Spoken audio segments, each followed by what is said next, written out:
គោរពនឹងជម្រាបសួរក៏ដូចជាសួស្តីទៅកាន់ពុកម៉ែបងប្អូនយើងសាជាថ្មី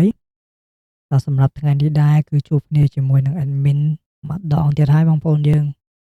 គឺមួយរយៈនេះគឺបាត់ admin ដូចជា5ថ្ងៃបងប្អូនយើងតាំងពីថ្ងៃចូលឆ្នាំខ្មែរមកគឺបាត់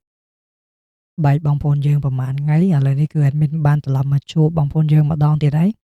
ជាមួយនឹងការផ្ដល់តម្រុយឆ្នោតយួនប្រចាំថ្ងៃ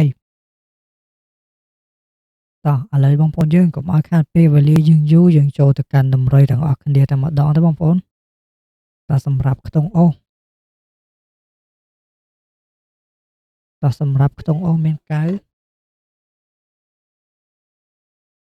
សម្រាប់ខ្ទង់អូសមានកៅមួយគ្រាប់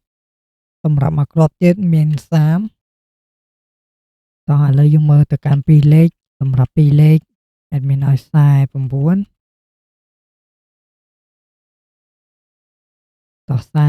ួយគ្រាប់93 26 24និង36ឥឡូវយើងចូលទៅកាន់3លេខបងប្អូនយើងសម្រាប់3លេខថ្ងៃនេះadminឲ្យ549ហើយសម្រាប់មួយគ្រាប់ទៀតគឺ324តើបងប្អូនយើងអាចហៅ234ក៏បានដែរបើសិនជាបងប្អូនយើងគុណទៅហើយបងប្អូនយើងកុំភ្លេចជួយចុចជាវនិងចុចឲ្យមេដៃមកកាន់ការផ្ដល់តម្រុយឆ្នោតរបស់ admin ម្នាក់មួយផងបងប្អូនឥឡូវនេះគឺ admin ជួបបងប្អូនយើងបានពេញរាល់ថ្ងៃវិញហើយដោយសារតែ admin អស់អេឈប់ហើយបងប្អូន